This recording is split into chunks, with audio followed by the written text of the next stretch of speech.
Hey, are we live? We're live. Hey. Woo! I guess we'll wait a few seconds for some people to join. Sure, sure. Yeah. I can see an image of your front of the cover reflecting. What's that Yeah, coming from? yeah, that's the album. I had drinks with my friends last night, and brought all the merch. I didn't have enough to give out, but I made everyone take photos with it. It was just like this weird prop in the pub, like. Sick. So, everybody, Nice, nice. welcome. We're on radio. I'm Låpsley, and this is Paul White, and we're here to talk about Lifeline, which is a track that came out yesterday and was premiered by Clara Amfer on Radio 1 the day before. And we've recorded a live version of it as a music video, which is going to drop in approximately half an hour. So I thought we'd use this opportunity to tell you about how me and Paul connected, what it was like working in the studio, and how this song came about. Yee! So without further ado, hi, Paul. Hey. It's How you exciting, doing? isn't it? Super exciting. I've never done this before, have you? Yeah, I've done this before. Oh yeah. I'm a social media queen. Cool, cool. So we met because I swear you like reached out to me, was that like on I did. Instagram? Yeah, Yeah, I did. like It was two one of the years ago. it was one How of did the you nice find out ones. about music? How did you find my music? Like, how did Um, you find me? I was just like one of those days where I was just like going. I mean, I've heard of you obviously already before, but it was one of those days where I was really just digging through Spotify and just really just listening to a lot of like trying to discover, new stuff, and got really inspired listening to your music. And I was just like, I'm gonna do that thing that people say and just hit, just direct, just like hit you Yeah, up, because sometimes it's hit and miss, isn't it? People reply, sometimes messages never get seen, but I was so pleased that you replied back and yeah. yeah, And then we went for a posh great. little lunch, didn't we, in Shoreditch? And I Oh, we took did. and I took you shopping and forced you to go to Lazy Oak and buy this like sick You did. shirt. Shit, I should have worn that. Yeah, I You should have should worn have that worn now. it. Yeah, it was pretty cool. We had some good chemistry off the bat. And then it came to our first Yeah, it was so session. good. I've got that. Yeah, I think we worked Yeah. really easily, really quickly, like off the bat.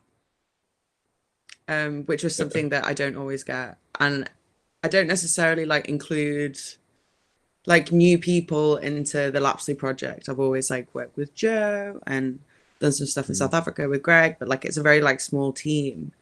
And then mm, off the mm. bat, I was like, oh, I think this music should be considered for the record. And then we kept having sessions together. So I'm trying to remember if Pandora's Box or Lifeline came first. Oh yeah, so Paul also worked on Box, which is on the album, as well as Lifeline. Um, I'm trying to remember what we did first. I think we might have done a song that we've still Didn't make got it. sitting in the Oh, yeah. vaults. I think it might have been Big Ways, but then Oh yeah. I think it was like it was the same for me. It felt so quick and so natural, like it's literally one of those, sounds cheesy but magic ones. I think because we ended up doing like 4 days, didn't we? Like 2 days in a row and then 2 days another Yeah. time, and we wrote like a song a day, and like kind of almost finished. Yeah, classic. Maybe Lifeline was like the second. It was one of the real early I ones. think so. I remember just to paint the picture, Paul's studio is so fucking sick. I know you've moved into a big one, but it was just like full of like your artwork and your little synths. And you were like, oh, I don't play guitar, but there was like guitars and shit, which is nice. So Lifeline actually came about because do you remember I came to you and said, a mental health charity was speaking to me and they want a song about mental health. And I was like, Mm. I've never written about that. I don't think that's a subject I've ever, you know, divulged in. It's always been like talking about my ex, lol. And then and then it felt right because I was going through a lot at the time and we talked about that when Mhm, we were going for like our little lunches and stuff mhm, about the up and downs of our lives. mhm. Um and then obviously decided not to give it to the charity. Yeah. But like I think I had this like alternative um like direction for that session, unlike other days with that mental health focus. And it Mm. came super fucking quickly, didn't it? It's It was super nuts. fast. Yeah. You know what? I'd totally forgotten about that. I just felt like it was a real honest, pure just thing just coming out of like literally what you were going through. You know, it was And yeah. such a like stream of kind of consciousness. I remember you just like jumping up and you're just playing this and then playing that and play, you know.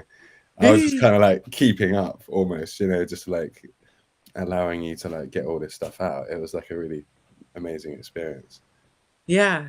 And do you remember, like, so at the start of the song, it's like the "Are you lonely? Are you hurting?" I swear we recorded that like off the bat, like the stack. Yeah, yeah. I think we did. Maybe it started with that. Yeah. Yeah, I think it did start with that. It was just beautiful. I mean, I still every time I hear that, yeah, it gives me like shivers. It gives me shivers. I always think Um, it's a bit cringe to like listen back to your own music sometimes. But like Lifeline's one of those where sure. like every time I listen to it, I'm just like, that's a hard hitting one. So I Yeah. guess something that's different to like other music on the record and like that I've released is that like, well, first of all, this one has a lot more like live drum sounds. Like you definitely you have like a lot of experience like the hip hop space and like using loads of different kinds of like loops and beats. And so I think working with you and when you brought those beats to the table was definitely like a sound that I hadn't really explored before. And like it fucking hits hard when the beat comes in. I was Mhm. grooving. I've never even considered. So do you want to tell me a bit about how you made that beat? I can't remember if it was like a pre-made one or It was just hits. Like I never really worked from pre-made anything, you know, yeah. like I've only just started using Ableton, switching over from Pro Tools where like I'm even cataloging sounds, you know. So I think I just like had, you know, just a few kicks and snares, you know, like I just pulled up as we were talking. And then yeah, it's kind of like a hip hop kind of like ish kind of beat, you know. But still, I mean, I've been listening to over the last couple of years a lot more pop music. I mean, Yeah. I like so many different things. So it was just it really was kind of one of those ones where everything just felt so kind of natural. You know, it just kind of Yeah. like pulled out a few, you know, pulled out a couple of sounds, just wrote a really simple kind of beat. And then don't you remember that you were helping out with the kick drum pattern? Do you remember that? Yeah. Probably, yeah. Yeah. I think mine was Yeah. even more chill, you know, just like a bit I more was kind like, of we're like hip going hop, and hard. you're like, no, we need a few more kicks Yeah. in. Kick has to represent the emotional intensity. Like And it was lovely, like what yeah, Lapsley proper said, groove. yeah.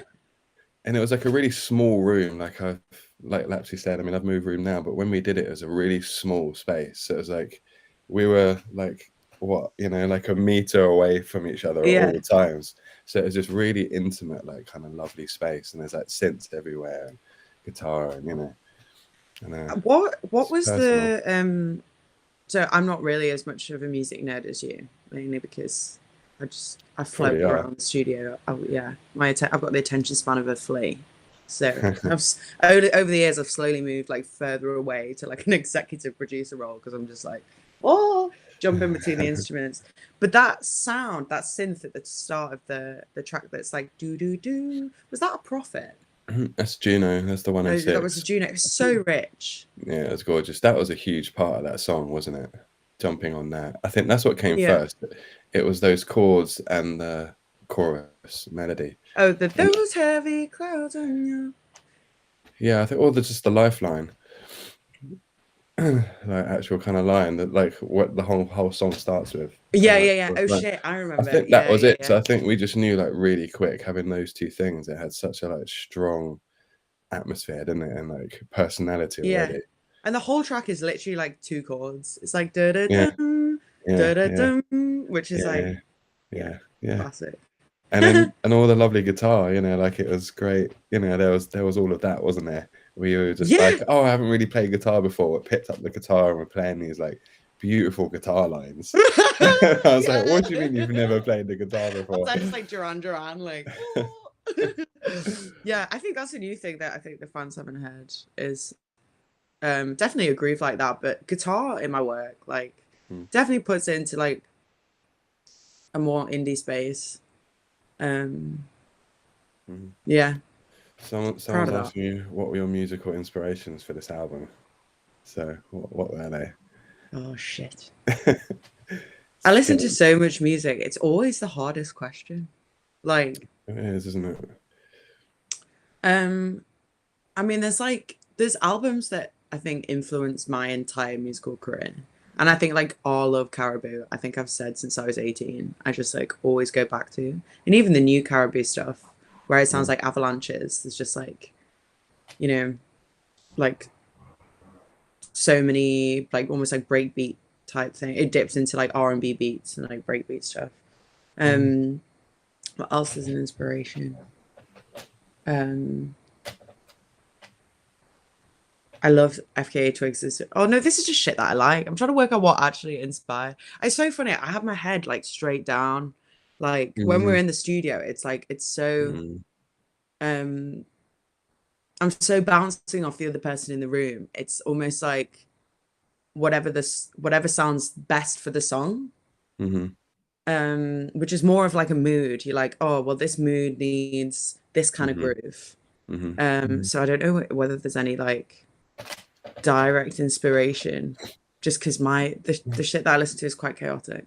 mhm. Lol.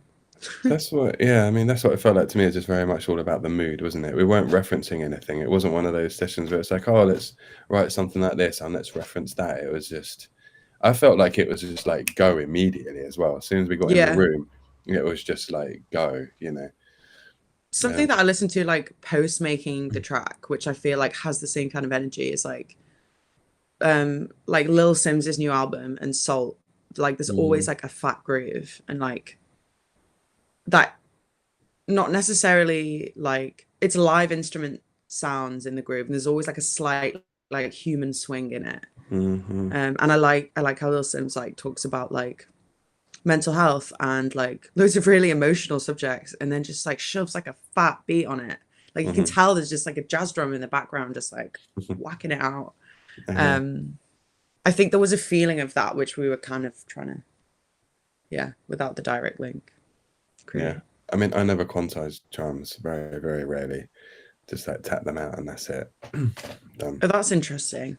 I Yeah. don't trust myself. But I think all the best grooves have been unquantized. Mhm, Yeah. mhm. Yeah, I mean, yeah, you just try. We don't need as much of the computer's help as we think Yeah. a lot of the time, you know.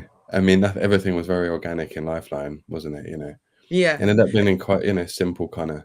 There wasn't even that many elements, but for some No. reason, it felt so strong because it just felt so raw I and so think when kind you of have powerful. like a subject like that and it's so exposed, you have to like walk this fine line between like respecting like the lyrics and like putting them to the forward Yeah, and not kind of, it's quite easy to like overproduce yeah, something within the totally, pop world, you know. But it totally. was like little things like choosing where the guitar was going to come in, and Mhm, mhm. the the layered vocals that we put on that final chorus that just made I it. I think love that so we much. originally had it on every chorus. They were like, no, Yeah, just like wait till the end. And it yeah. just like, I remember in the pre-mix, you just like opened it up. Mhm, mhm. Like it just sat above the entire track. It was like a choir. Mm. But Yeah, yeah. that's my favorite moment in the song. It's just Don't stunning. And leave. do you remember we were talking about, I don't know, you're gonna like, I hope you won't be pissed off me saying this. Do you remember we were thinking about getting all like bits of conversations from like friends? Do you remember that? Yeah. And we did. Oh, We did. We had a version, didn't we? And I was oh just my like, because I God. thought it was such an important thing, that you're talking about. It's so important to like reach out and admit that you're not feeling good and admit that you need help and ask that from friends. It's such a kind of, I don't know, in the UK it really feels like everything's just like we're always all right, it's like, Yeah. hey, doing like, yeah, I'm fine. But it's like half of the time people really really You aren't fine. you honestly unlocked a memory there. There was a version, wasn't there, with like loads of Yeah, it's chops of beautiful. like WhatsApp messages off mates. Yeah, it was lovely. I understand why. I think it was probably the right move to take it off, but it Yeah. was really beautiful. It was special for me to like sit there with you, you know what I mean, and hear all these like, Yeah. you know yeah, like just expressions of like Oh, love the and phone a care. friend version. Yeah. Oh, that's so sweet. Do you know what? I'd love to do like a fan video, like a fan music video version of this where like That's a good with that idea. version. Yeah. Yeah, and create it's a like a really good music video or idea. something, or people submit and we create like an extended version just for free on SoundCloud or something with Mm-hmm. everyone's contributions to that. God, that was so intense. So whilst you're here, I thought we'd also talk about the other song that we did. Mm-hmm. And before we like scoot back to Levitate to Lifeline. Sorry, the album is just going through my mind. So you also did Pandora's Box all We around did. the same time. Yeah, it And was all yeah, super, yeah, super all together, wasn't it? because you were doing a lot of work with Jessie Lanza. I connected. She was another one. Yeah, just reached out to, and I was doing a little bit of work with her. And then we were sitting in a room, maybe, and I mentioned her, and you were like, "Oh, I'm a fan of hers," and she was, and I'm sure I'd mentioned you to her, and Yeah. she was like, "Oh, I'm a big fan of Lapsley too," and it was just like, "Oh, why don't we, just try something all together, or at least kind of see it, or just say like everyone says hi." And then she Yeah. had this rough little idea, didn't she, that she'd hadn't kind of finished and was a bit like underdeveloped, and was like, "Oh, Yeah, and we got permission to kind of finish. yeah, how do you feel about this is an idea, like if you guys want to play around with it, play around with it." And then again, it was just the same. I thought every time we got in the studio, it just happened so quick and Yeah, organically, which ridiculous. is rare. It doesn't always happen. So it felt really special, and it was really nice to do that with her as well. This little kind of triangle going on. Yeah. It's funny because it has like a signature, like super loud hi-hats and the beat, which we Mm. kept. Mm-hmm, Which is which kind you of like did. it's like an 80s Mm-hmm, mm-hmm. homage, which is really cool. And then I ended up finishing that track in South Africa, adding those new guitars and the Awesome. additional vocals. So it's like this song that's like gone That's around the beautiful. world. Yeah, I yeah. love that. I love that. That's so It's cool. I didn't even know that. yeah, it's such a standout track on the album.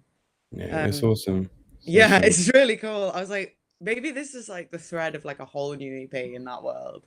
And I'm so glad that I managed to like obviously get it in the album because there was quite a long time where I was like, is it too far removed?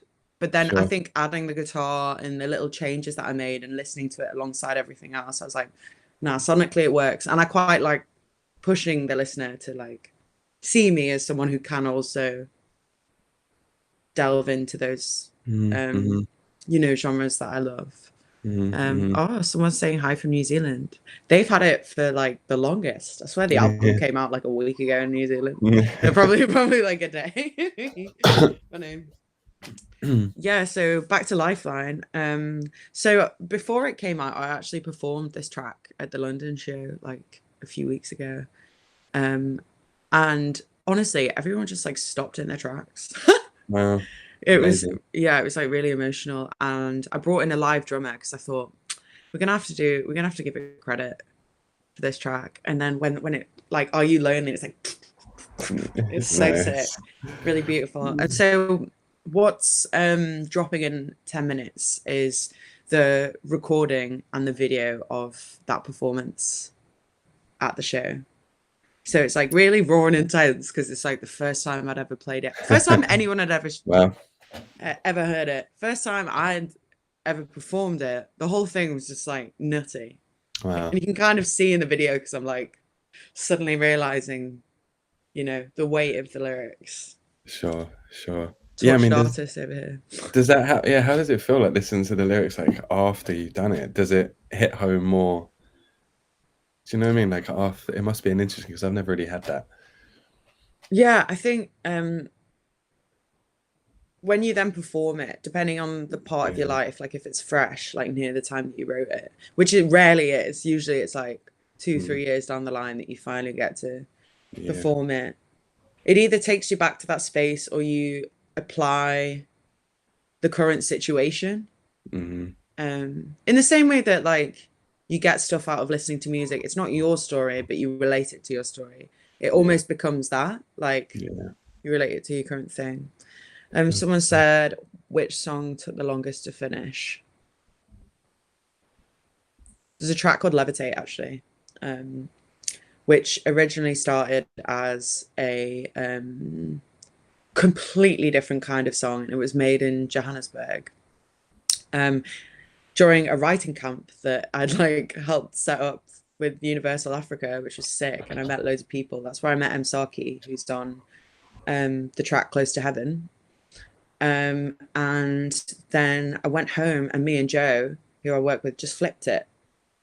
But it took a long time to like get it right. It's turned from like quite a chill R&B, like, you know, Sex Playlist track to like an intense like clubby track. So I think that one took the longest to finish.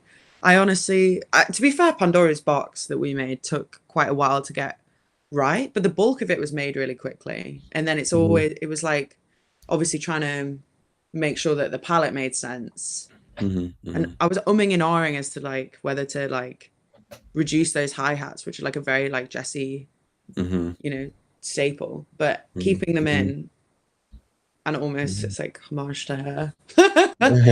Yeah, I think it was the best thing. But yeah, Nice.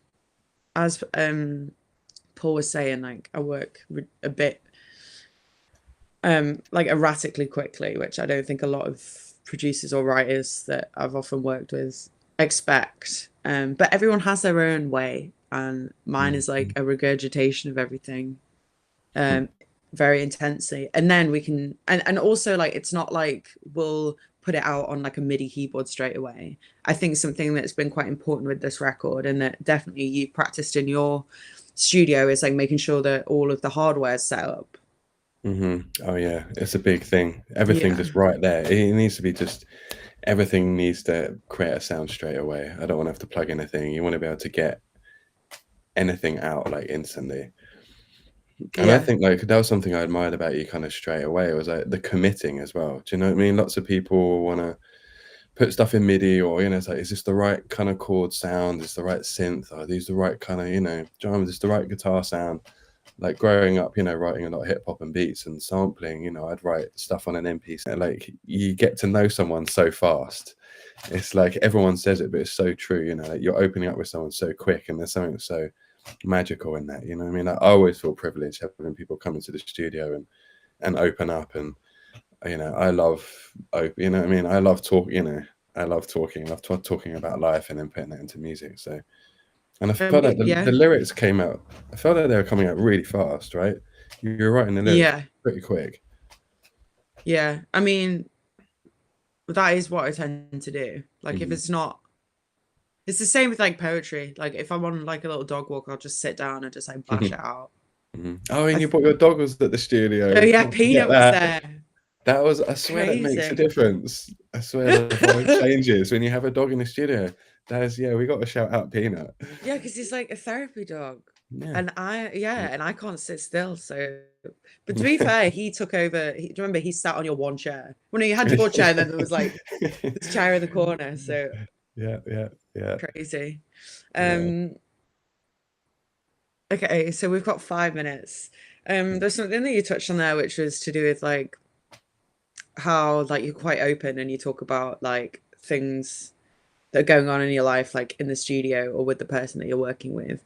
And something that I found definitely like off the bat, and I think this is why we work so well together, is like we spent probably like an equal amount of time just like in the cafe chatting or like going True, for food or like walking around.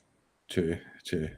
So there was like this comfortableness in our own space and being vulnerable to the point where like as soon as I was like writing Mhm, lyrics and you were mhm, like busy fixing a beat, I didn't have any embarrassment to just like drop the whole thing. mhm. And it is Good. like dropping all the lyrics is like dropping your guard down. It's like, you Yeah, for know, sure, for opening sure. someone up. Um, Yeah, I have a lot of admiration, and I did, you know, for you, and you know, you could just when you kind of like those powers kind of come together, because obviously I knew exactly. I've gone through similar things and was in certain ways, you know what I mean, at the same time. So there shouldn't be any shame in talking about that kind of stuff, obviously. You know what I mean? We don't have yeah. to always be okay. You know what I mean? It's fine to be sad. You know what I mean? Like it's like I watched the Yeah. film Inside Out again the other day. Swear it's one of the best Sweet. films. I love that film so much. It's so good. It's such a good lesson, you know what I mean? That's so It's funny. My okay to therapist told feel me to. everything. And you need all those spectrums of feelings. Like, you know, Yeah. And you that's can what never makes get it, away with robbing one. It'll affect the other.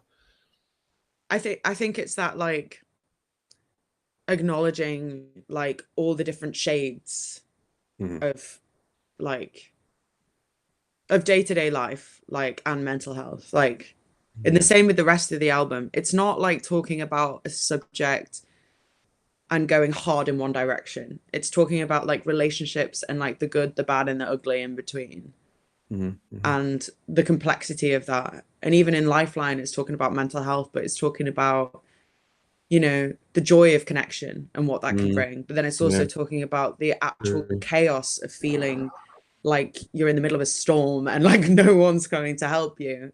And both of those things are true. So it's an acceptance of both. We've got two little questions. Who mixed the album? Alex Dreamgall, Lex. Oh, he's amazing. He also mixed Through Water as well. And I think unlike the last album, I actually got to travel to I traveled to his studio on my own in the middle of nowhere. And there was this moment where I was just listening back to the record mixed. And I was like, I have the last say, which was like a very empowering feeling. And I just sat in the middle of his like spaceship like studio and just cried because I was just so proud. I was like, oh, this has happened. And it's like a super raw record.